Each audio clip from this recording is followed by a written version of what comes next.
Hello दोस्तों, कैसे हैं आप लोग। आशा करती हूँ आप सब अपने जीवन में खुश हों, स्वस्थ हों। तो आज हम आए एक नए कहानी के साथ। कहानी का नाम है जानिए कैसे हुई भगवान श्री राम की मृत्यु। तो बने रहिए इस वीडियो में हमारे साथ। अगर आप हमारे चैनल में नए हैं तो मेरे चैनल को सब्सक्राइब कीजिए। जिस तरह दुनिया में आने वाले हर इंसान अपने जन्म से पहले ही अपनी मृत्यु की तारीख ही हम लोग में निश्चित करके आता है, उसी तरह इंसान रूप में जन्म लेने वाले भगवान के अवतारों का भी इस धरती पर एक निश्चित समय होता है। वो समय समाप्त होने के बाद उन्हें भी मृत्यु का वरण करके अपने लोक वापस लौटना पड़ा था। भगवान श्री राम कैसे इस लोक को छोड़कर वापस विष्णु लोक गए। भगवान श्री राम के मृत्यु का वरण में सबसे बड़ी बाधा उनके प्रिय भक्त हनुमान जी ही थे, क्योंकि हनुमान के होते हुए यम की इतनी हिम्मत नहीं थी कि वो राम के पास पहुँचे, पर स्वयं श्री राम से इसका हल निकाला। आइए जानते कैसे श्री राम ने इस समस्या का हल निकाला। एक दिन राम जान गए कि उनके मृत्यु का समय हो गया था। वह जानते थे कि जो जन्म लेता है उसे मरना ही पड़ता है। यम को मुझ तक आने दो, मेरे लिए बैकुंठ मेरे स्वर्गिक धाम जाने का समय आ गया है, उन्होंने कहा। लेकिन मृत्यु के देवता यम अयोध्या में घुसने से डरते थे, क्योंकि उनको राम के परम भक्त और उनके महल के मुख्य प्रहरी हनुमान से भय लगता था।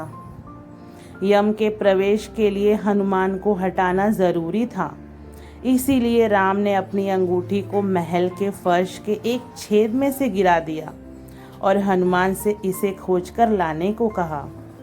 हनुमान ने स्वयं का स्वरूप छोटा करके बिल्कुल भंवरे जैसा आकार बना लिया और केवल उस अंगूठी को ढूंढने के लिए छेद में प्रवेश कर गए। वह छेद केवल छेद नहीं था, बल्कि एक सुरंग का रास्ता था जो सांपों के नगर नागलोक तक जाता था। हनुमान नागों के राजा वासुकी से मिले और अपने आने का कारण बताया। वासुकी हनुमान को नागलोक के मध्य में ले गए, जहां अंगूठियों का पहाड़ जैसा ढेर लगा हुआ था। यहाँ आपको राम की अंगूठी अवश्य ही मिल जाएगी, वासुकी ने कहा। हनुमान सोच में पड़ गए कि वो कैसे उसे ढूंढ पाएंगे, क्योंकि ये तो भूसे में सुई ढूंढने जैसा था। लेकिन सौभाग्य से जो पहली अंगूठी उन्होंने उठाई वो राम की ही अंगूठी थी।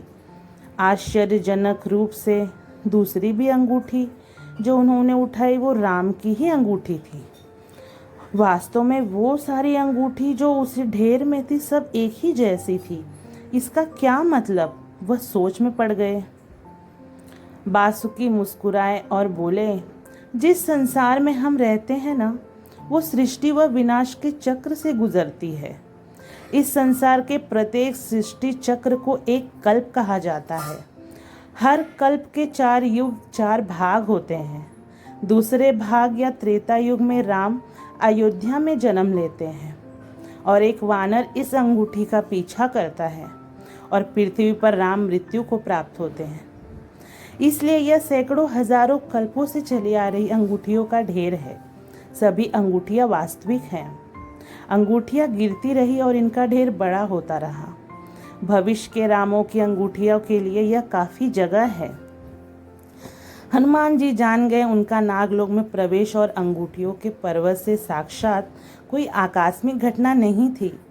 यह राम को उनको समझाने का मार्ग था कि मृत्यु को आने से रोका नहीं जा सकेगा।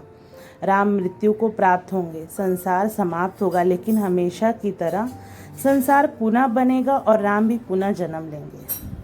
तो देखा ना दोस्तों, भगवान श्री राम की मृत्यु की बाधा भक्त हनुमान जी ही थे। उनके रहने से काल कभी श्री राम के चौखट पे कभी नहीं आए। कैसी लगी ये वीडियो? अगर ये वीडियो अच्छी लगी हो तो एक लाइक ज़रूर कर दीजिए। जय श्री कृष्ण, राधे राधे।